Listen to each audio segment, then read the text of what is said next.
Hi, everybody. Thank you for being here today. My name is Marta Manriquez. I'm the coordinator of the Graduate Student Center. And we have with us today Dr. Luis Vega, Interim Dean of the College of Social Science and Education and Professor of Psychology. He's going to be giving us a presentation about effective presentations in preparation for our Grad Slam competition. But this is really just a workshop open to everyone to learn effective preparation presentations. Thank you, Dr. Vega. Good afternoon. It's a pleasure to have you here. Thank you for joining us this beautiful afternoon.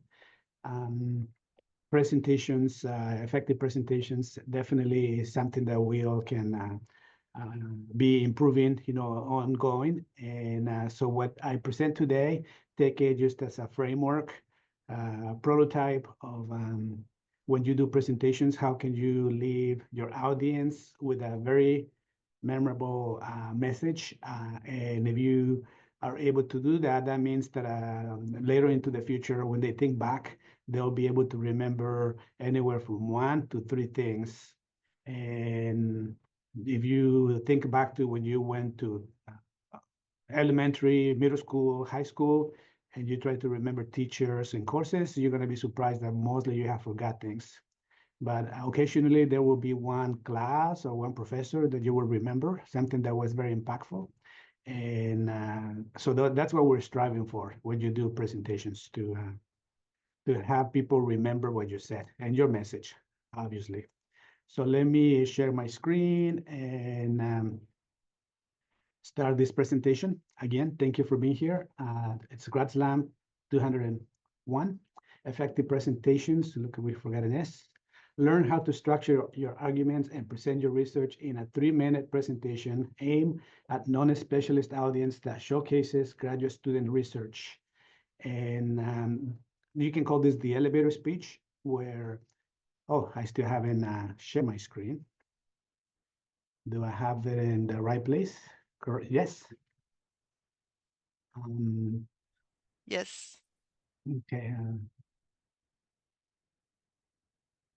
So again, today is November 8, 2024, and likely we will not need the whole hour, but thank you again for being here. So it's a pleasure to have the opportunity to speak to you today.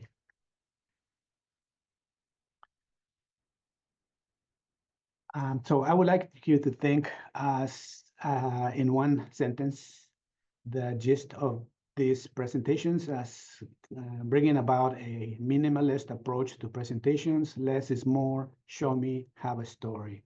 So those are the 3 things that will lead to a great presentation that will help people remember the message that you want to convey.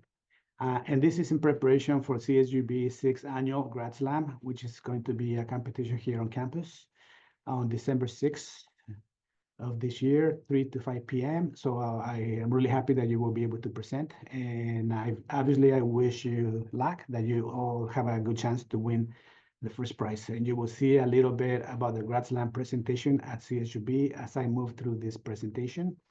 And you could always go, these are going to be made available to you, and you can always go and click on the links that you see here to see previous Grad Slam competitions. So then what is this Grad Slam, and what are some of the objectives and goals that I like to leave you with today? So there'll be several points. One of them is how to package your presentation. And again, the thing to remember there, less is more. So you want to present a picture that is worth 1,000 words, and what will be the technique to do that? So that will be one of the goals. A second one is going to be what to say, and obviously don't just tell, but show people. You know that typically they say that good writers are able to immerse their readers in a way that you can go into a fantasy, you travel, you go back in time, you do a lot when you have a good story, right? So avoid description, which sounds counterintuitive.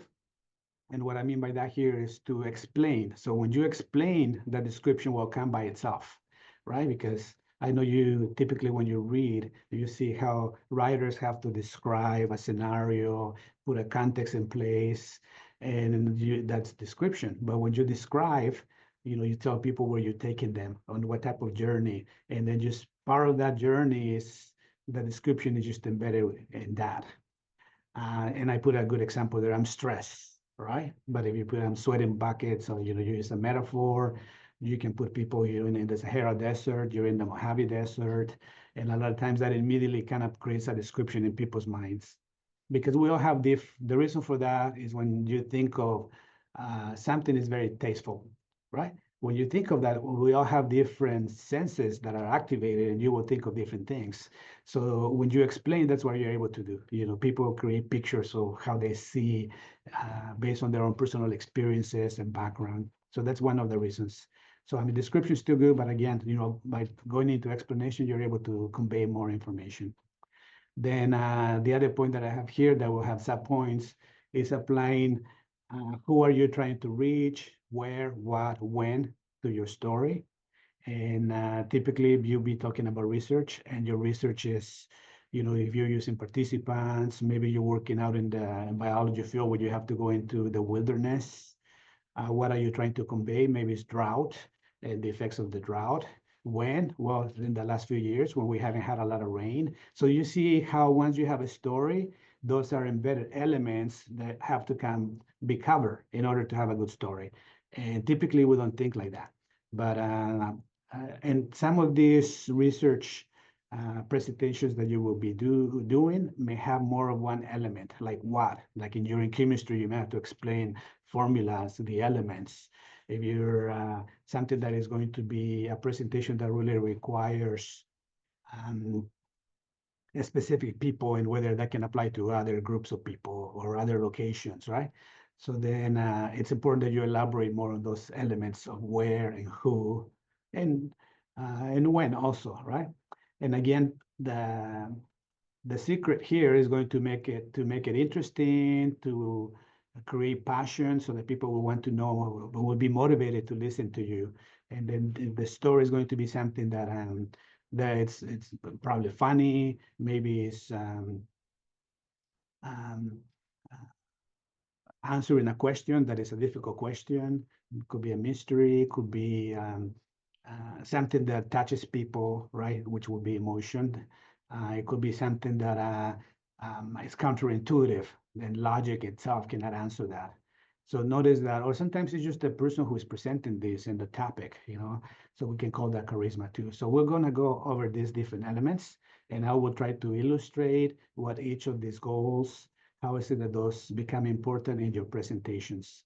And I will try to immerse you in the conversation as we go through. I'll present scenarios, and I'm going to ask you which of these elements that you see here, especially in this area of who, where, what, and when, and how you're able to bring people into your story and do it in a way that is succinctly specific, and that creates a lot of impact. So those are the elements that will help you create a very effective presentation. So let's go into the first one, how to package your presentation. Remember what I said, less is more. So you want to present a picture worth 1,000 words. And I know most of you are pretty young people, and you may not have seen this picture. If you haven't, goes back to the Vietnam War in the 1970s. A photographer captured this picture of this young girl running. Our planes had dropped a napalm bomb, which it's incendiary, creates a lot of fire, and this young girl had been burned. Her clothes and everything had been burned, and she's running away in pain. That will hit the papers, and in our country, immediately, our military kind of lost a lot of favor. We thought that we were doing harm to the population, and it was very impactful because it changed the views that our country had about being intervening in other countries. This young woman came to our country. She lives here today. She was able to recover, but it was just this picture. Notice what I did. You saw the picture, and I tried to describe or explain, the picture. And immediately you can imagine, being this little girl who has been, her whole body has been burned and being in pain, running away in agony. So that's what we mean by that. To the degree that you're able to create pictures in people's minds, you're able to convey a permanent picture that will be ingrained in people's minds and they'll remember. So a lot of times, and you may be wondering, well, how is it that that will apply to my presentation? It turns out that the Grad Slam, you're supposed to have only one slide, right? So you want to be very precise on what you want to present so people will remember, because you only have one slide, you don't have multiple slides. So what to say? Yeah, don't tell, show. So this is an example from the national competition on the East Coast. I think it was a national competition. We have a regional competition. We have the CSUB competition, Western Association of Graduate Schools, which I'll show you a little bit later. Which, if you win here, you can go and compete in that regional competition. And we haven't had anyone go to the national competition. Perhaps that may be something that can happen in the future. So this young woman here who was in a PhD program, basically, this is the slide that she used, just one slide, right? And you notice how she's wearing makeup. And her presentation was, how is it that we ask women are pressured to monstrosize themselves, right? Because if you really think about it, having to apply makeup and to try to look pretty, so it's a lot of work. It can take hours. Why is it that women have these pressures and men don't, right? So if you start thinking about it, it's really manipulating your appearance. So her present, and she won in her region, was basically that when women have these pressures, it's the embedded sexism in our society that applies pressure to women. And she pretty much in 3 minutes described her dissertation. A dissertation is anywhere from 100 pages to, it could be hundreds of pages, to be honest. And we have a professor here who wrote a 1,100-page dissertation. Imagine having to present at 1,000-page dissertation in 3 minutes. And what if I told you that you can do it, right? I mean, this could have involved a lot of research, a lot of background, and then this picture cannot summarize the whole thing. So that's what she did, and I think I put the link there if this one's still on YouTube, so you could actually watch it. And she did a great job, but it's very powerful, isn't it? So then the next thing is, so again, explain and I just described, and then you also want to less is more. And then the third thing will be, how can you make it interesting? How can you deliver your presentation in a way that will evoke visceral reactions? What do I mean by that? That people will actually feel what your presentation is about, that people will think about it, that they will imagine themselves there, that they, maybe if it's supposed to create fear, that people will actually shake, that they will be motivated to, maybe through emotion, they become sad, as we saw in the other picture, right? Of the young woman being burned, right? I mean, most of us can, if you have ever experienced a burn and through your, but accidentally, that's something that stays in your memory. So as you can see, a lot of these elements to bring into your 3-minute presentations are kind of difficult, and you have to think a little bit about it. And we'll try to, I'll show you as we go through more slides, how is it that previous presenters have been able to do that, okay? But for here, just as a little bit of what's coming into the next slides, you will see that you can start with something very controversial. You can have a question. You can be provocative. You can sometimes, if you're doing a presentation, like you can fall down or you can scream. You can do something that people are not expecting. That's to get their attention. And you may want to present a mystery, a paradox. So notice how the Bible uses a lot of parables, right? And typically those parables, we find them very engaging because it's a story, right? We want to know what the lesson or the moral of the story is. So that's another way too, also to create the mystery, the paradox, to engage people through emotional appeals, whatever you can do to appeal to their emotions through, I guess you could probably put it in you could put it in the chat. So what would be one way to, what type of, to create emotions, right? And what would be, let me see, I don't have access to that. But I'm just gonna say that if I ask you to do that now, you will probably put things like something to create fear, to create compassion, like the little girl being burned, to terrorize, to be people, something that maybe have taste, right, which is also a visceral taste, smell, touch, um, things that are less tangible, like I mentioned, fear, terror. So there are different ways, something that is, positive emotion like sweetness, or something that is sour, bitterness, like how many people like, what is that?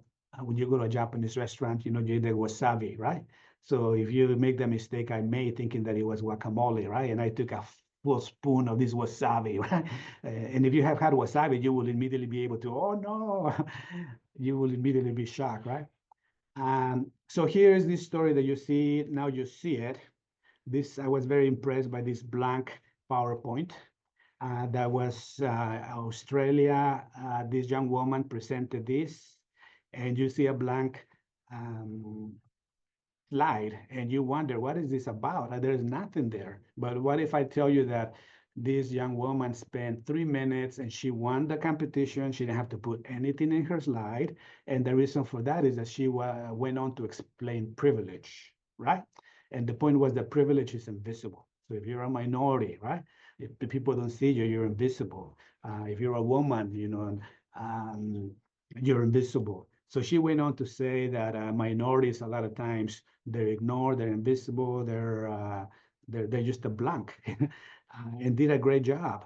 And she didn't have to do anything. But notice how it's surprising. How come there's nothing there, right? Um, and that was her presentation. I thought it was very creative. Out of Australia. And Australia is where they're trademark these 3-minute presentations. That's where the 3-minute presentations originated, and it's kind of all over the world. Thousands of universities do these competitions. I think it's wonderful that you get to experience this. So let's go into each of these. And I'll be presenting pictures, and your job is to think what type of method are they using, are they introducing it. If you go to the conference, I think they still did it virtually. There is like money if you win, I don't know, $1,000. And I can tell you that some of our students from our university have won first place, okay? And you should be really happy because you be competing against people that are doing doctoral dissertations. So I think that in itself is a wonderful experience. And so it'll be, if you win here, you will be able to go to the Western Association of Graduate Schools, and it'll be in March. They still haven't updated the page, but there will be a call for presentations. And Dr. Fowler, who is our undergraduate, the associate dean, is the one who probably make the submission, okay? So it's pretty easy. The other thing that is just as important is that you can also compete statewide. And this is wonderful because I think they had the third one. This coming year is going to be the fourth CSU wide Grad Slam. I think when we did it the second year and we had like 15 universities, likely they probably have more universities now. And it's a chance there is also money to be had. I mean, people who win, I think it was a substantial amount of money. And then you get to have the prestige of winning if you went on and won this competition too. So that's another great opportunity, okay? This is what the program might look like. It's different every year, but notice that your names will be listed, the purpose of the conference, the people who are presenting. There will be different people who are helping us. There is a chance that these presentations will be in our newspaper here.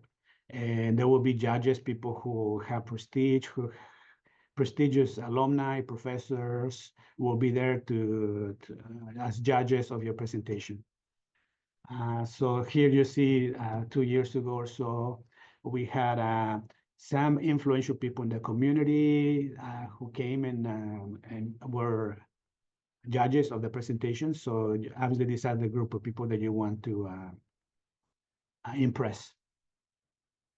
So let's apply the principles then. That was just to give you a little bit of an overview, how you can get a lot of leverage or mileage, if you will, in your presentations, which is a reason why you want to really create a very effective presentation. I also tell you that next week, you're going to have one of my colleagues do her presentation, who comes from public speaking. Kelly O'Bannon is her name, faculty member in the School of Communications, and she's outstanding. You're in for a treat. I'm just always impressed. She's going to give you the further tools, how to present yourself, how to speak in tone of voice. So all of the nuance and minutia that goes into presenting yourself in a way that is very effective. So mostly I'm just touching on the presentation, the story that you try to tell. Okay. So again, let's go into the first one. So here's the first one, a biology student for Dr. Isol Francis. And there is the topic, biocontrol of, and I cannot even say those words since I'm not a biology person, but let's go into the slide that was submitted. So this is what was submitted to us first, and notice how you're not supposed to have a lot of words. You're not supposed to put a lot of description, right? Because remember what I said, less is more. So I asked this person to revise this, and how would you revise it, right? Because you have narrative, you have 6 pictures. Could that be put into maybe 3 pictures, 4 pictures? Can we take away the narrative and still say the same thing, right? And it was mostly if you use in a pesticide, or if you can use that is chemically maybe harmful to humans. Could we use more natural pesticides, right? And that was the point of this presentation. So we'll go to the next one. And here's only 4. And notice how this was reduced. Beautiful carrots. And you see the other carrots that are not as good. So there is a biological agent that has more control. And there is the pathogen.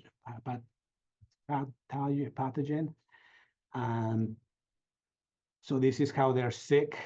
And they were making the point that you can create very good, without having to use fungicide, you can use a natural agent, right? So this person did a great job with this, and you can see how less is more. So that will be the principle here, right? So we go to the next picture. Here is how is it the litter in the environment, how that hurts the environment. I had permission from the students, semi-fetters, so just know that I will not use things from students without permission, so they gave us permission to use this, okay? Always make sure that you cite your sources and that you give permissions for pictures, because many people, if there is like a photograph, right? Many people, that's their livelihood. You need to get permission or pay for it. So let me make that point too. So this one, you see how a lot of litter in the rivers, and how that can impede, affect the organisms and out in the environment. So here is what Emmy presented, and it shows you the waterway and where is it that all the trash, all the litter collects. And she didn't win here, but then she applied to another conference in biology. She got the first place. And obviously, because she participated in the Grad Slam, you have practice. So when you go to another conference, you will be rehearsed and you'll be able to do more. So what would you say here? Notice that I didn't make a comment. What would you, which of the principles would you say is being applied here for an effective presentation, right? So if I bring this here, it would be the one where you juxtapose, right? You make a comparison, right? So there's the comparison that you have a clean waterways, and then here is what happens when the litter just comes and it blocks, and it affects the wildlife and all of that, right? And here are the things that people dispose. So it's like a comparison, right? And Kelly O'Bannon next week is going to give you more principles besides just that, okay? If we go to the next one, here's another one in geology. And so you're noticing that we have biology, you're going to see history, we see now chemistry, now you'll see geology. So here is the first one. I believe this was the first submission. And it's trying to explain the composition of a meteorite, that came from space. And why is it that we have to learn about space? And I gave us a little bit of a sense of how big these meteorites are, because you typically think as a meteorite can destroy Earth, it's huge. But here's a little one that was collected and compared to a penny here. So how would you revise this? What would you do to make it a little more remember, less is more. So if you go to the next one, you will see it here. So what you see here is that kind of they all look like the planet. We know that it hit the planet, and then there's something in the middle of the planet, and then there's a crystal, there is a rock. But you notice that even here, this one's still a good picture because it kind of forces the viewer to think of a story, as you saw me do it. But if you go to the next one, it's going to explain more things, right? Remember before it had a penny compared to a penny, now it's within a hand, right? So that gives you a good sense for what the size of this is. And then it tells you that there are different kinds, right? There's technically a crystal, and then this is what it looks like if you do a CT scan, right? So that you get a sense for what the ingredients are, and then it does a chemical analysis, right? So you're able to know which part of the meteorite this part came from, because we know that the center of the meteorite is more, see the question marks? So this one is kind of allowing you to elaborate the story. So still putting a picture in people's minds, but having them make sense of it, right? And then for people who understand more, they will be able to understand what can you assume from your viewers, your listeners, that there should be a little bit of a common knowledge that you share. That's not always the case. So this will be more understandable to the people who understand chemistry, but those of us who do not have a background in chemistry, you will have a little bit of a sense that, by the question marks, you're able to fill in the gaps, right? And again, it's you simplifying from compared to before, where it was the story was not in a way that was linear, right? You had to struggle a little more to tell the story. But you notice how in the next one you can just go across. This is the size, the type of the meteorite that you're likely to get. If you were to do a CT scan, it would look like this. If you were to do a chemical analysis, this is where you will see it. You will notice that it's here, and where does this come from? Just by looking at the analysis of the chemicals, you will know that it came from someplace here, right? And for those of us who do not know chemistry, nonetheless, we will have a picture. Oh, how interesting that really that you could tell, just through the chemistry, which part of the meteorite, which what type of material it has. And so that's pretty much what the student who was presenting was telling the story like that, right? And even me, someone who doesn't have a background in chemistry, was able to, rebuild the presentation from the student. So here's another one that is very interesting. It's about in psychology now. How is it that parents and children talk to each other and how that affects the mental health? So if we go to the next one, this is what was presented at first. And then you will remember what I said. Does this have the different issues that I discussed? Less is more, where it has a lot of narrative, right? Don't tell, show, right? So here you're telling too much. You're not segmenting this. So how can we put that into a story? So if we go to the next one, notice how it's going to use pictures to tell 1,000 words. So if we go to the next one, okay, it's not doing it.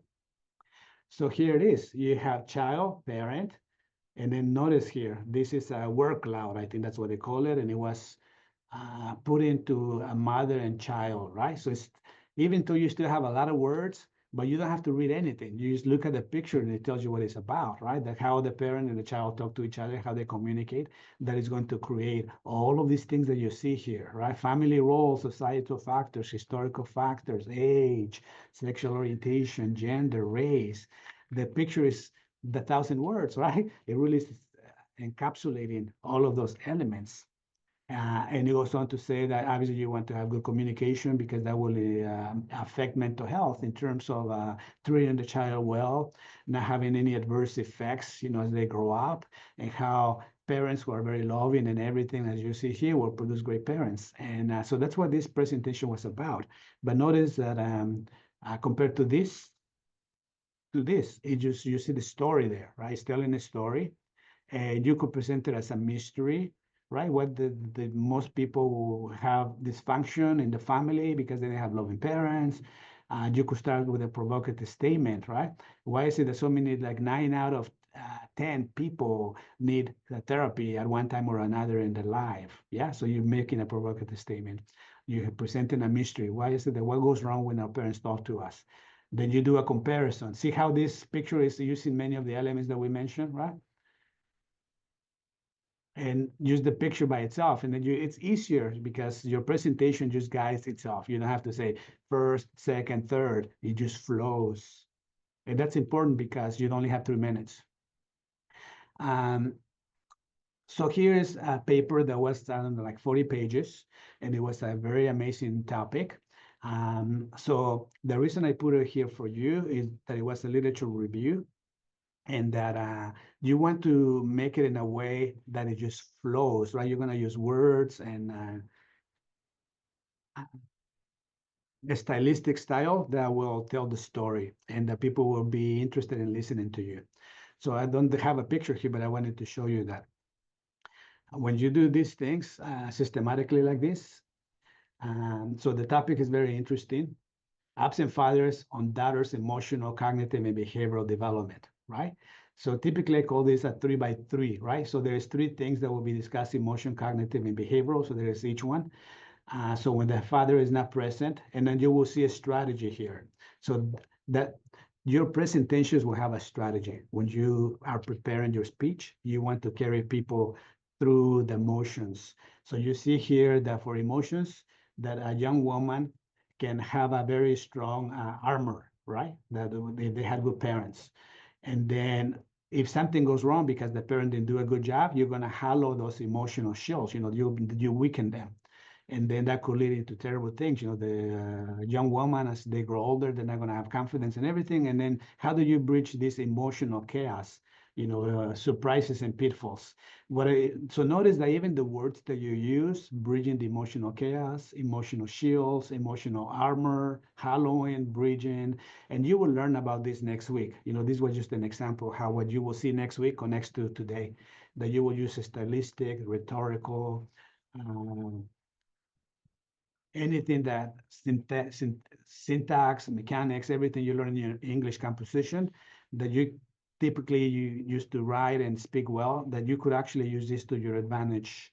And then notice here, how do we know that it's not just the emotions that are affected, but also the cognitions, our thinking.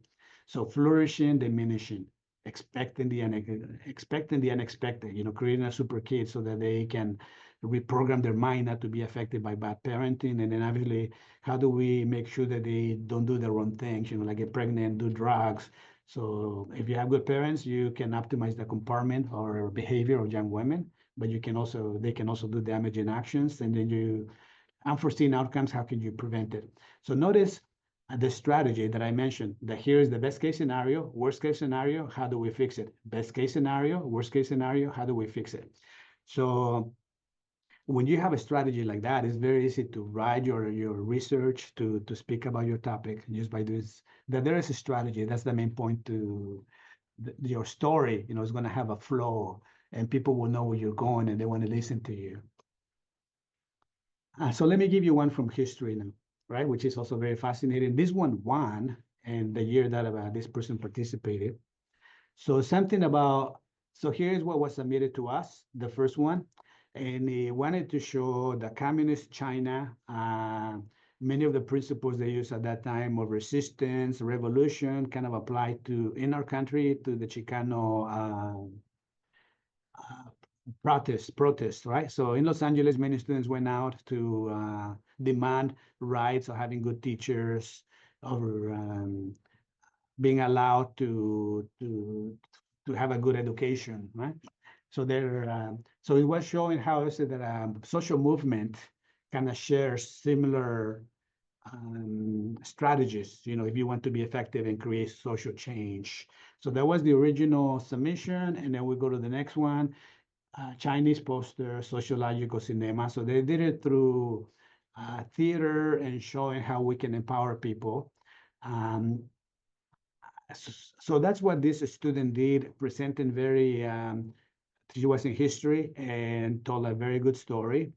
And I'm not going to describe it because if you actually go, she gave us permission to give you a sense. So when you prepare your presentation, it's going to be anywhere from 350 to 450 words, depending on how you rehearse and how your presentation flows. I think she's spent 2 minutes and 30 seconds, maybe a little more. But you will see how, and I think you can see it in one of the links that I presented. So she just went in and just killed it, did a beautiful job. She had rehearsed this. Look at the camera. If it's on video, if you're there, make sure that you have nice body language, that you look confident. And here are the criteria on which you're going to be graded. Did the presentation make the audience want to know more? Was the presenter careful not to trivialize or generalize research? Did the presenter convey enthusiasm for the research? So basically, she's kind of providing in this slide tips on how you can do a great presentation. So I'll leave it there, and you're going to have access to this. You can just do the enlarge the screen, and you will be able to read it. Okay, so you have an example. And she gave us permission. She just built it for us. So let's do one more. This is from biology. And this one is a little more difficult, but let's see it. So it's about potatoes and how potatoes can be uh, have a parasite, right? It's a parasite, maybe a fungus, and how you can explain this to chemistry and the pathology that these toxins create on potatoes, and that's terrible for agriculture. So this is the first submission, and you could apply some of the principles that I have given you. That okay, what is the story? I see a lot of things that are kind of disparate or they don't quite connect. So we understand that the potatoes can get sick and that there's a chemistry behind it, and the plant can look either very sick or it can look healthy, and obviously there is something going on in the roots. So we gave feedback to the student to simplify, and if we go here, notice that you have the good potato and the bad potato, and that's juxtaposition, comparison, and then they made it a little more sick, right? So you could see the difference compared to the previous one, right? It just didn't, it was hard to connect. So you want people to make connections. And then here's decomposes, root aberration, and how is it that these toxins can hurt your plants, so from a good potato to a bad potato, and that we understand this, and obviously there is going to be a way to reverse this. So this makes it a little easier, and you saw some of the techniques here, right? That is engaging through emotional appeal, because who wants to eat a potato that is sick, right? So remember that you want to think of that you see the logic of how the illness of this, it's based on chemistry of the soil and what could go wrong. This toxin, thrives under in the soil. So it's still in the story, yeah? And it's making us think. Now, we may not know chemistry, but we can see that all of this is going to result in a series of chemical reactions that become in the form of a toxin, and that's the result. And obviously, we would like to prevent that. So that's what that one was about. So here's another one that is very fascinating. This one, let me try to remember. This one also, I think this is the one that was won the Western region, the Western US competition, and it had to do with drought and how is it that the drought affects the our forests, our mountains. So this was the original, and you look at it and remember it has too much. We have a picture and we see the sick trees, that are dying, and that in itself is good. So it's not a bad picture, right? But can we do a little better to explain, right? And sure enough, the student they just saw. So now you see the picture and then you see the roots, right? And you can see how the ones that are dead here, they have more swallow and they're more likely to, if they have deep roots. So the main point was going to be that if the trees have deep roots, they're going to be able to survive the drought. And those that don't have deep roots are more likely to be in danger, right? And notice that there is a lot less words, right? But these pictures here going with the forest kind of tell the story too. So they're illustrating, you have logic that you can see the roots.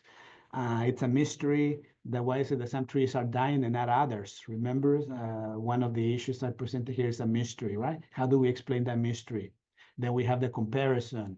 So you have multiple of these things. You have the emotional appeal. Do we want these trees to die, to be ugly? There is a logic. There is a drought. There is no water. And then the charisma will be how you present, right? Do you want to engage people in a way that your body language shows sadness, for losing these trees? Sometimes they're like hundreds of years old. Uh, so you will be able to involve those three elements there. So let's go to the next one. So this is in nursing. So what are you noticing? That technically any topic from any discipline can be presented in a very persuasive, effective way that people will remember, and that the same principles apply of effective presentations, appealing to people's emotions, to their minds, so that they get the picture and the story, that they get a good story out of the picture of one slide. So what are the benefits of napping? Night shift workers, right? And obviously you don't want sleep deprived drivers or medical practitioners, because they'll make a mistake, right? Typically you hear in operating rooms a doctor who is tired, living like a scalpel or something inside a person once they, have surgery. And it's terrible, right? So here's the original slide that was turned to us. And notice that it's just too dense. It's too many things. There's data, there's a kitten, which we love. We see a person, who's without clothes and is being respectful.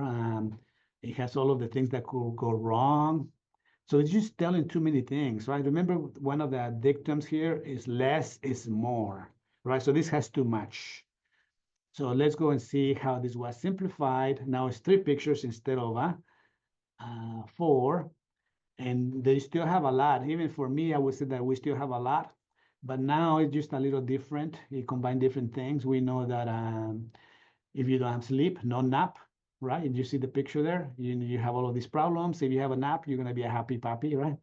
And then here's the study that they conducted with 130 workers. And the results of the study, you can improve performance. So technically, that's what the student did. I think it could have been a little more simplified, but nonetheless, it was still good, right? Because nursing, sometimes your field may have too much data. And I noticed the other thing that was very good is that you always need to credit your sources, okay? When you make statements. So this one, I mean, it's okay, because you're presenting on a difficult subject and maybe you want people to understand more. It can be done in 3 minutes, but you're not going to highlight everything. Notice how I immediately went to just one thing here, right? That you have improved performance, that you have, I didn't reference all of these things here. I just referenced the happy puppy. Right? I will reference a lot of that no nap, right? Did you notice how my eyes just went to a few places? So that's why I'm saying that the slide is too busy. So you could do, like, if you went back to the baby and the mother, it had a lot of things, but you did not look at the words, right? You only look at the picture and you immediately were able to see, and you look at the errors. So you want to do those things that you put all of these multiple elements into the picture, and that way when you navigate them, you did like, you have a logic, like the paper about absent fathers, right? Absent fathers. Like there was a logic, positive, negative. What can we do about it? Positive, negative. What we can do about it? So to the degree that you're able to tell a story that has logic, that involves all of these elements, you're going to have a very efficient and excellent presentation. Now, the nice thing is that if you win, you will get a nice trophy. I don't know if we have money this year. That may not be the case because we're very poor this year. But don't worry, because if we cannot give the first place, we can give you a beautiful certificate. There will be a very beautiful, and I think we improved the certificate. So as Marta was saying, this is something that you can put in your office, and it'll have like first place. We'll give you, this was the second place. I don't know if everyone gets one. Does everyone get one? No. And then you need to register for the Grad Slam. There will be a form that will be sent to you, and you have a deadline. This is an old one. And then there will be, you have to do a release of your picture, your presentation, because we may use it. If you don't give us permission, we'll make sure that we leave it out, right? In case you're like camera shy. But it's nice to be acknowledged, because you can send this to your relatives on the East Coast, that I presented. Just the experience of presenting is wonderful. So what are the 3 strategies to efficient presentations? Less is more. Explain, for you present a picture should be 1,000 words, so explain, and then use some of the strategies to appeal to people's mind, heart, and actions, right? Which is the ethos. Let me put it back here for you. I don't know if you can see it. Can we make it bigger? So making appeal to their emotions, appeal to their logic, logos, and also charisma, and that will be you and how you present. Show enthusiasm, so, smile, all of these things that will make you a great presenter. So it's not just the material that you have on the slide, but also your tone of voice, how you pace yourself, whether or not you're nervous. So those things are going to make a difference. And next week, you're going to learn about the nuances. How do you put yourself in a way that you come across in a very impressive way that people will be impressed. So we have time for questions now. I think, Miss Marta Manriquez is going to send you the slides through a PDF, and you can click on the links if you wanted to see more. There's how you can ask them questions. When you present from the New York Times, right? You know that saying, fake it till you make it? And you just practice, practice, practice, and you'll be impressed. You're going to do a great job. Because it's 3 minutes, you will have to rehearse, do in front of a mirror. Try not to read if you can. If you need to read, if you read it multiple times, you're not going to have to refer to your slide that much. Let me update you on this presentation. So this year, I'm overseeing research across the university for students. We have a grant. So some professors got that grant over the summer for undergraduate research. So we had about 60 people, undergraduate students present at Bakersfield College. A group of them went to UC Merced over the summer. We pay some professors here to do research over the summer for undergraduates. So I decided to apply this Grad Slam or these 3-minute presentations to undergraduates. So I sent out 30 solicitations, and I got 9 people to respond, almost 1 in 3 who wanted to present. So they came, and out of those 9, 2 dropped, and then finally 5 came. But the 5 undergraduates who came, you'd be so proud, right? So they did an excellent job. No, they presented, and using some of these principles, I gave them the same lecture. And I was just blown away, and I wish that I had had these presentations when I was an undergraduate. So as graduate students, you already have a lot on your favor. You have a degree, you're an expert because you know more about your topic. So you will get a lot, you will have more preparation. One thing that the undergraduate students didn't do, they didn't have a lot of preparation because their projects are smaller, but your projects are bigger and you're going to be able to spend more time. And I think but nonetheless, I was like really impressed that undergraduates can do this. And we need to push ourselves, right? We need to build skills. So just know that these are important skills that we don't do enough. So let me stop here and see if you have any questions. Oh, 4 of you came. Thank you for coming. I hope this was a little useful. Um, you're going to be impressed. You probably heard this, that public speaking is one of the things that people fear the most, right? Even as much as death, dying and public speaking kind of go hand in hand, right? Which is surprising. But anymore, your generation is like maybe because of social media, you're not afraid to go out there and become an influencer, right? Maybe it's just my generation. Marta, what do you think? I think it's our generation, maybe, because I feel the same way. Right? Yeah, so it seems that you guys will go out there and just kill it. You will do a great job. Um, every Uh, app, go ahead.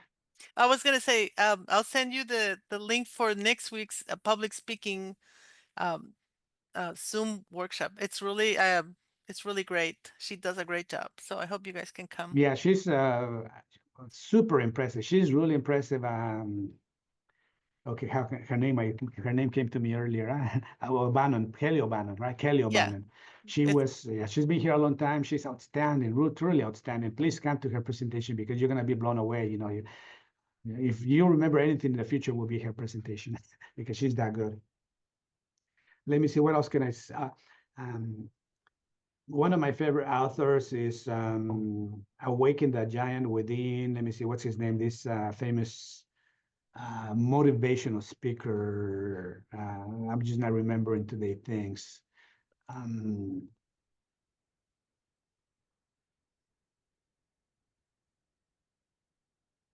yeah, Tony Robbins, right? oh Tony yeah. Robbins.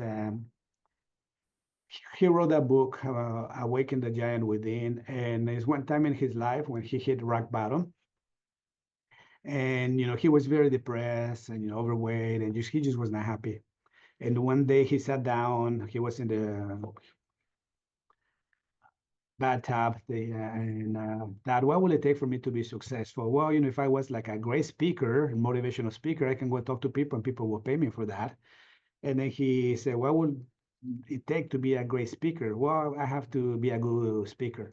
How long will it take for me to be a good speaker? I think I have to probably practice 1,500 times, right? And then he said, well, if I practice once a week, how long is it going to take? Oh, it's going to take 100 years. I mean, I just love that logic. And he said, what if I give like 100 speeches a day, right? How long will it take? Oh, it'll take like 2 years, right? So he went from 100 years to 2 years. So that what he did is that he will go, he'd be waiting for the bus, and he'd be giving a speech.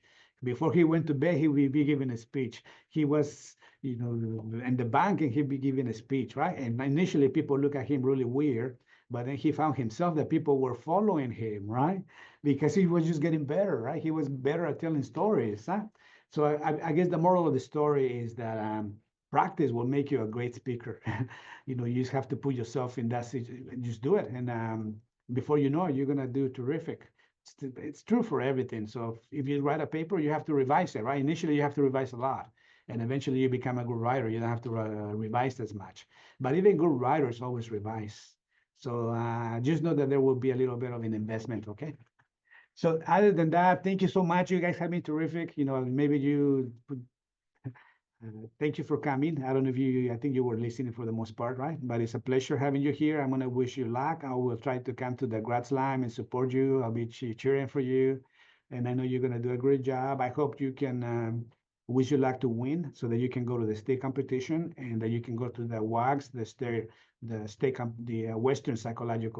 Western Graduate Schools Association, which I think is like a few $1,000s. Okay. So thank you so much. Have a great day. We finished a little earlier, like 5 minutes, 7 minutes early. Thank you.